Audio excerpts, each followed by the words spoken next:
This is a story about a small-town girl who liked writing as a hobby. At the age of 6, she wrote her first story about a rabbit named Rabbit, who had measles. She narrated the story to her mother. Her mother liked it a lot and praised her for her effort. She also encouraged her to write more. In school, she was always kind of shy and unsociable. She would live in a world of fantasy, and she always kept on writing something into her scrubby little notebook. At the age of 15, her grandmother died, with whom she was very close. But misfortunes in life never come alone. The relationship with her father soured, and her mother became seriously ill with a brain-disabling disease. Her mother's condition was getting worse by the day. For this little girl, her mother's illness was the biggest shock of her life. Very soon her mother passed away, and she felt the loss deeply.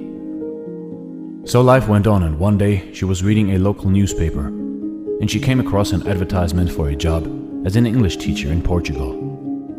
She was in search of a job and wanted to start a new life, so she took the opportunity and went to Portugal to teach. One day she met a TV journalist in a bar. They talked with each other and found out that they both shared an interest in English novelist Jane Austen. They liked each other's company, and soon they started spending more and more time together.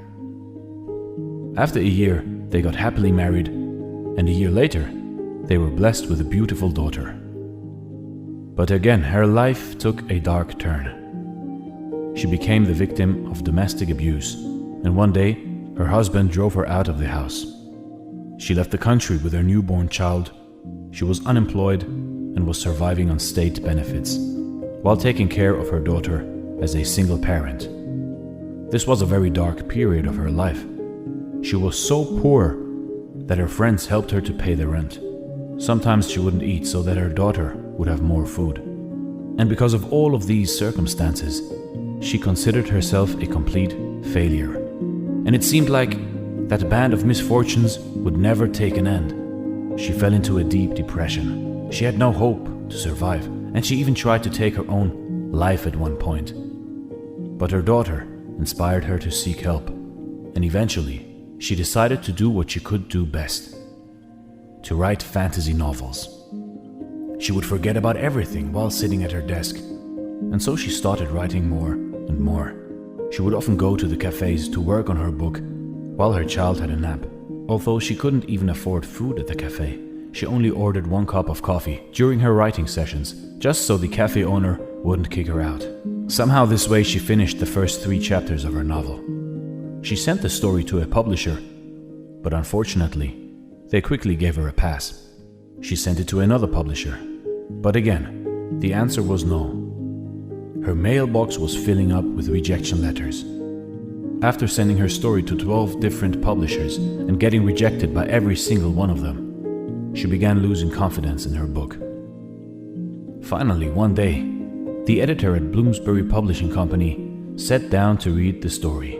Fortunately, her 8-year-old daughter was there too. The little girl loved the opening chapters, and she was very curious to read the complete story. This made the publisher agree to publish her book, but the publisher also advised her to find a full-time job and said that she wouldn't make any money writing fantasy stories for children.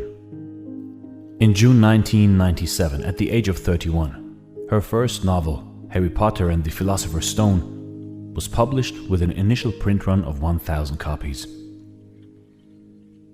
When readers tasted the story, the demand for her books began to rise dramatically.